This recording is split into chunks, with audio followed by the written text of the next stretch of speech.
Hello, everyone. Welcome or welcome back. I'm Cathy Lisa with the Center for Coaching Certification and with Coach 123. Very, very excited about this conversation today. This is going to be a fun one. First things first, Janine, tell everybody about you. And hi, everyone, and thank you for joining us. My name is Janine Ting Jansen. I'm currently leading diversity, equity, inclusion at Pfizer, a large pharmaceutical company, and I'm also practicing as a coach. I'm thrilled to be here with Cathy talking about coaching practices and what we can bring to our clients. Yeah, fabulous, fabulous. So the topic tonight, to me, is a hot one. It's career pivots, I should say today. Career pivots. So Janine has a ton of expertise to offer.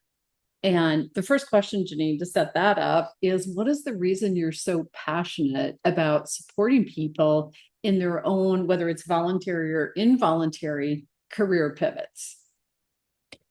Thank you, Cathy. It's really important for me to support individuals holistically. And as we look at the moment that we're in, I've been getting multiple calls every week about voluntary, involuntary moments where people are going through a pivot. And it may not be of their choosing, right? So I think in this moment, experiencing myself having gone through both of those moments, and my desire to really support each person who calls me with just what to do next. Let's talk about that. Let's talk about what to do next. Let's reset and really think about what role you're seeking and why that's important to you. So I really want to reset with people on their why. I talk to so many people who are kind of stuck in the moment too and unwilling to take a jump. And that's like a little different. But then we have people who are involuntary in this moment and they're struggling with what to do next. And we know that there's a lot of changes in businesses. And we know that we're getting disrupted with technology, the available workforce, the skill sets. And people are just kind of looking out and saying, what is the perfect skill set to get employed? But I want to push back and say, how do you want to show up every day? How do you want to work every day? And where is that? What is your ideal situation? And then match it back. So I really want to encourage clients to think about let's reset on your blue sky moment and what that looks like. Yeah, which is absolutely brilliant. I've seen so many people that, okay, they got to change jobs and they just grab Mhm. whatever job they get and then they're Right. miserable and they're not going to last Yeah. anyway. So to be Yeah. intentional about it, of course, you're balancing it, they got to earn, but Right. And I really talk to people about let's talk about what you need, right? There's a lot of moments where people are talking about their families, their benefits, or just their lifestyle. And all of those are critical that contribute to the whole moment. But I'm convinced that if people can reset how they want to spend their day, there are pathways forward that they can then explore so that we're not having the same conversation 3 or 6 or 9 months in after taking a role because people feel pressured to be reactive in the moment. yeah, yeah, which makes sense. Okay, so we know they have those pressures. What are some of the other common challenges people are facing in their careers? I think people are facing there's been low activity all summer, I think, in regards to callbacks. Sometimes there's some peak activities, the summer, it's behind us now, but there were some lulls and drips and drabs of things that were happening. But now as we go into the fall, we're going to have a peak moment where people are looking for callbacks, right? They're looking for talent and they're looking to bring them in and telling a really sharp story of who you are and why you want to be there and what your talent is absolutely critical. And I tell people all the time, just take all the interviews. Take all the interviews, have the conversation about your next job, about what your aspirations are. And sometimes we get so caught up in what the job description is. Of course, you want to sell yourself to the job description in the moment, but you also want to talk about the holistic you because sometimes those job descriptions change. Sometimes they'll change it for you, or sometimes it's not that job. It's a job in 3 or 6 months, or even next year that they'll come back to you on. So you always want to tell the best version of yourself and what your true aspirations are, while also talking about the exact job and how you can deliver for that. Yeah, yeah. Smart. Okay. And so somebody going into this process Mhm. and doing this, talk about what their mindset is and how you support that. Yeah, and I think part of what I'm going through right now with different clients is really just talking about their feelings on what has happened to them in the recent history. If it's that they're dissatisfied with their job, or they're going through a layoff, right? Or a reduction in force, or there's something that's happening to them. And I think that can be really emotionally challenging, where you have to really explore, like, what did you like about your job? You know, Mhm. what is it that you want to do differently? What was missing, and what do you Mhm. hope to achieve in the next one, and where can we maybe find that?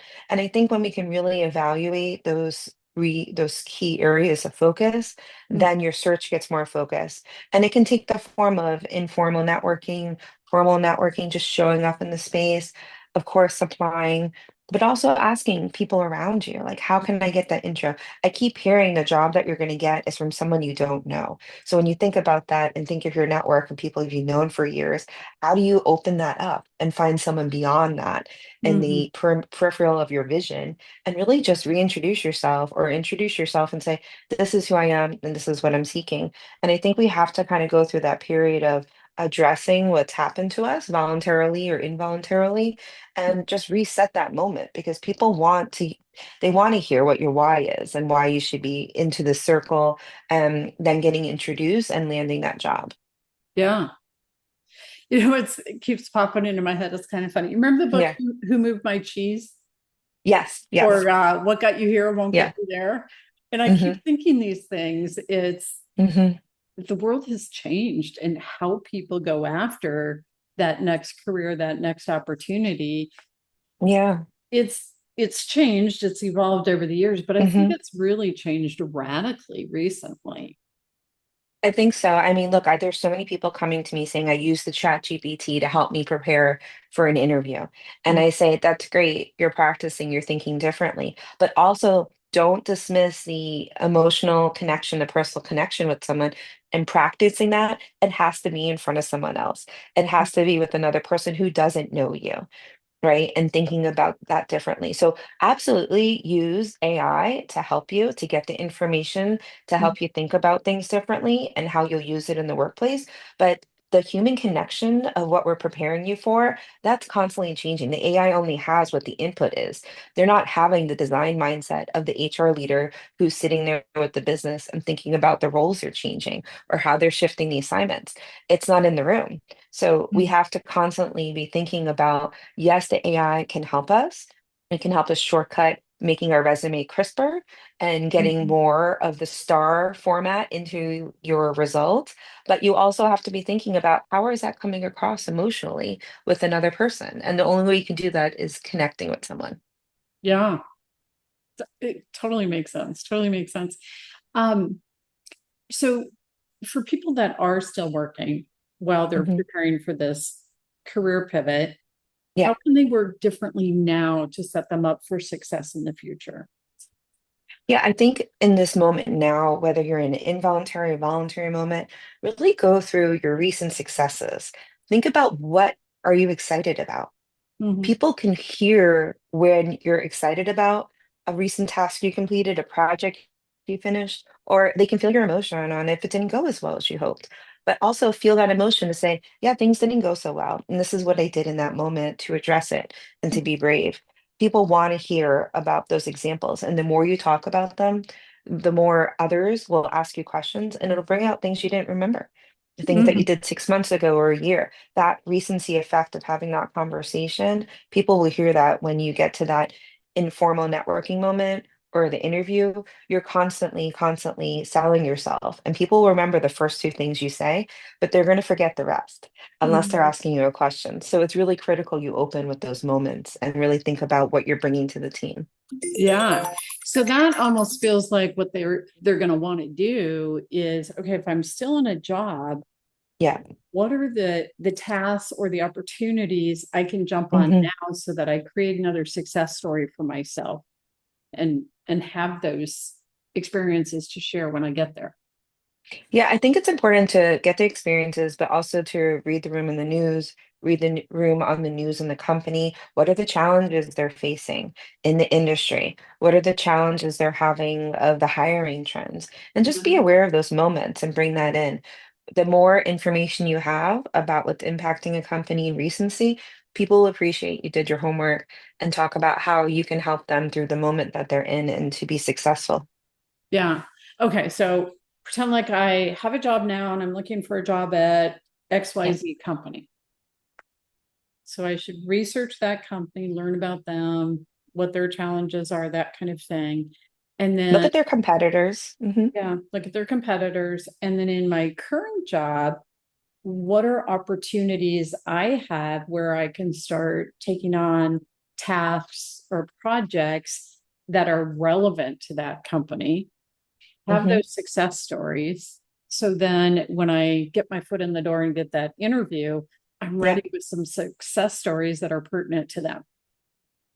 I always think of it as always be having the conversation because you never know what job could be created Mhm. for you or that you can be trying out for. So raise your hand when they're looking for teams. If you see someone doing a project and you know more work is coming, say, hey, I'd like to learn more about what you're doing and how can I help? Here's a skill I have. Here's something I can bring to the table. And some companies have this where you can raise your hand and jump on. And sometimes you have to ask your manager, sometimes you go directly, but you can't go wrong by just seeking out the being adjacent to those moments, however that looks. Yeah. People appreciate you raising your hand. And I'm not saying you raise your hand for every moment, but this goes back to your intentions. Where do you want to be in 6 months? Where do you want to be in a year?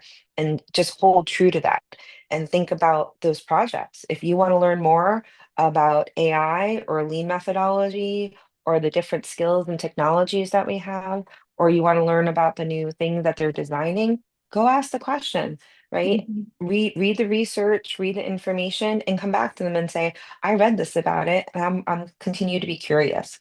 Can you share more? You can't go wrong by asking that. And again, you're expanding your network in company, outside company.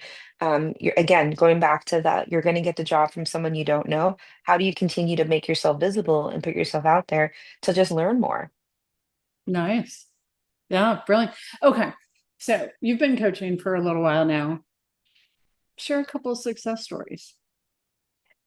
Yeah, I'll say that there's been some clients that have, they've gone through moments where they're just feeling like, oh my gosh, I got to the third round and nothing, right? And I've really sat down with them and just said, okay, let's just revisit what we're doing, why you're here, what you want to do, and how can we continue to come at this. And eventually getting on success. And sometimes we've looked at different companies in size and scope or different industries. And that goes back to, again, if you can think about what you want to do every day, where it is, that can be something that you can change.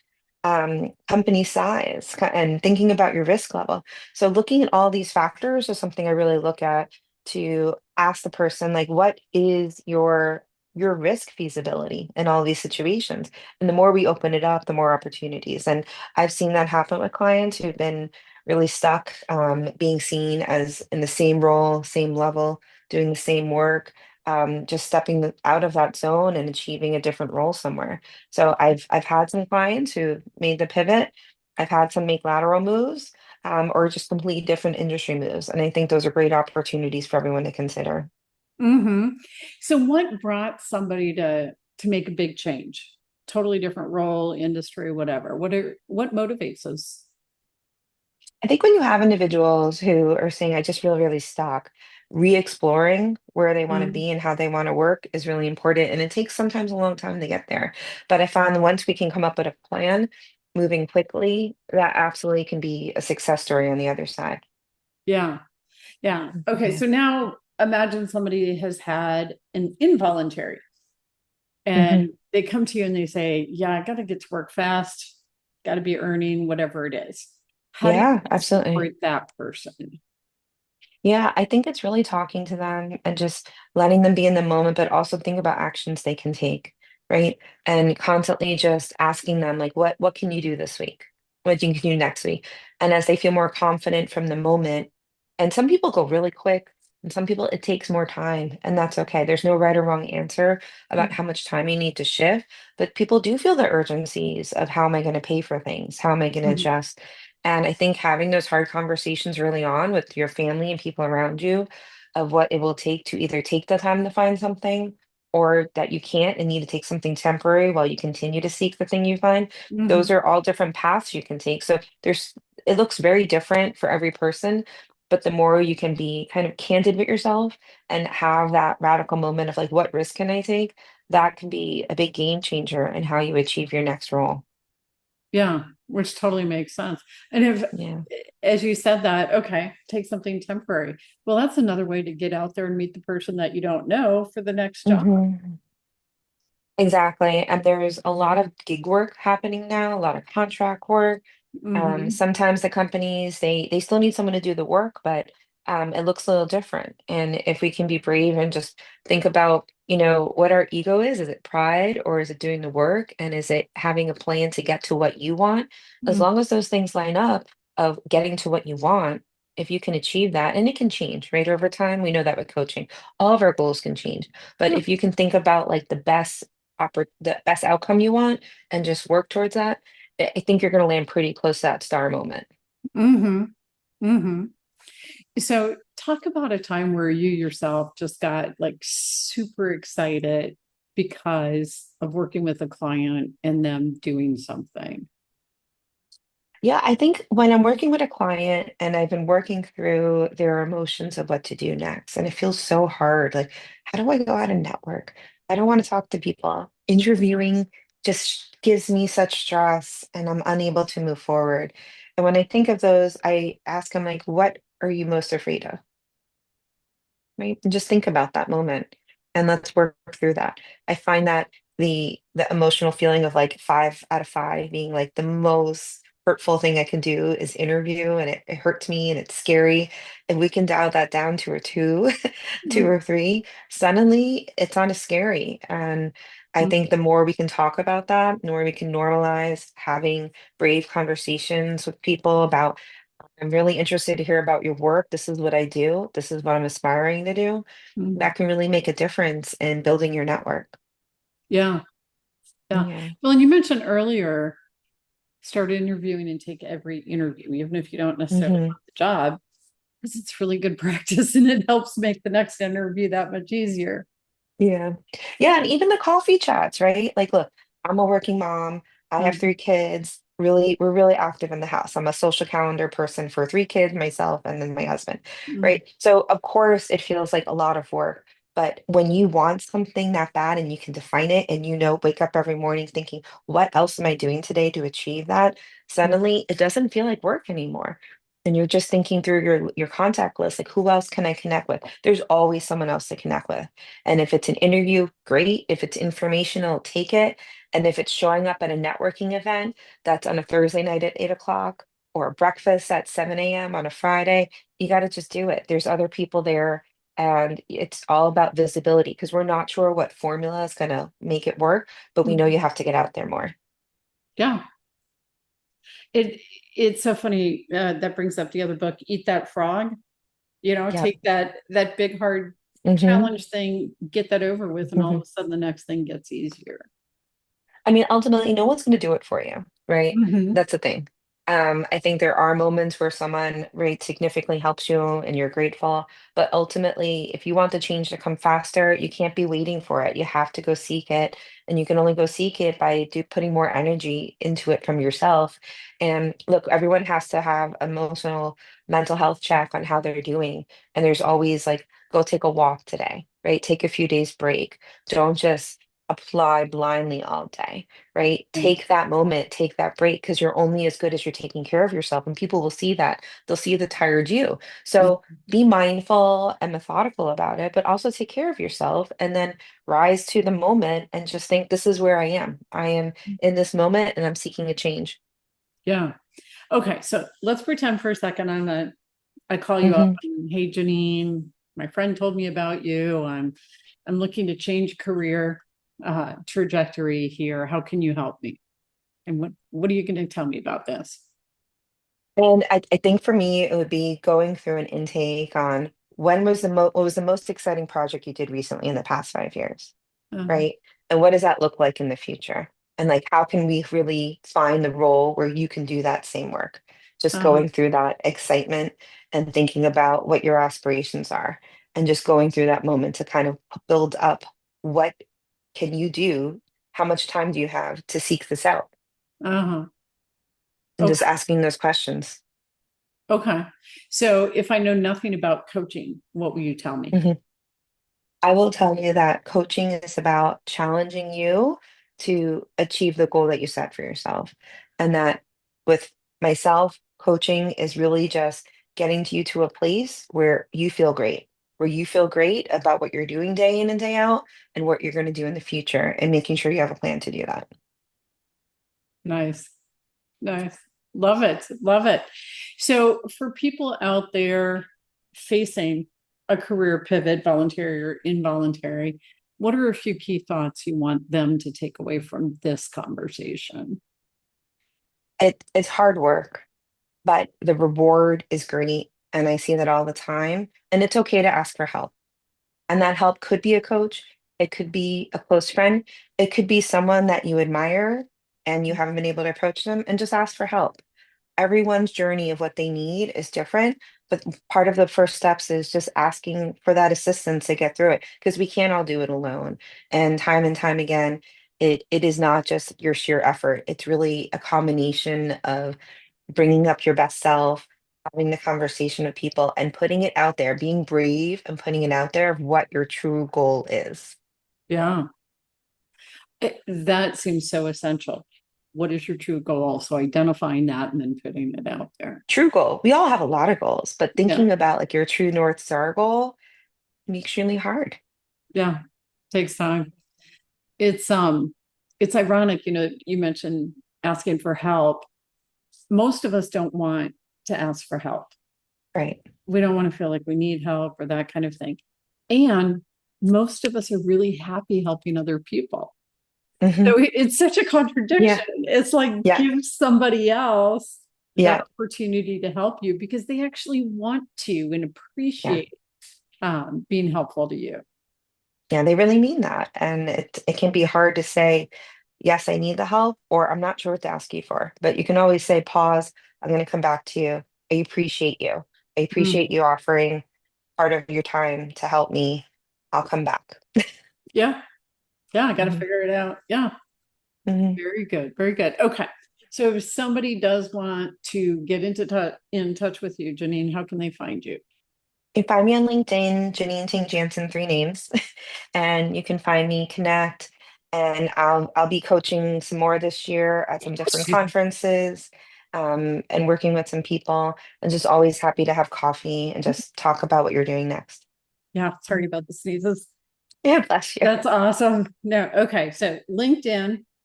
And you know what I'm going to say? Spell it because some people might be listening to this and not see you. Yep, So spell your name for them. Janine, Janine, Ting, Ting, and then Jansen, Jansen. Excellent. All right. So they can find you here on LinkedIn. They can connect with you, message with you, and that kind of thing. Mhm. Fabulous. Fabulous. And of course, Great. everybody do come visit us as well. Visit us at www.coach-123.com and at www.coachcert.com. So happy to be of service, whether it's becoming a coach, the training side of it, finding a coach, whatever it is you want, whatever's going to serve you. So Janine, thank you so much for being here and sharing these insights. Thank you, Kathy. Thank you for your partnership. Yeah, yeah, it was great. And now everyone, you got somebody that will truly partner with you as you find your true goal and start putting it out there. So way to go. Way to go. All right. Thank you all. Make it a great one. Thanks, everyone.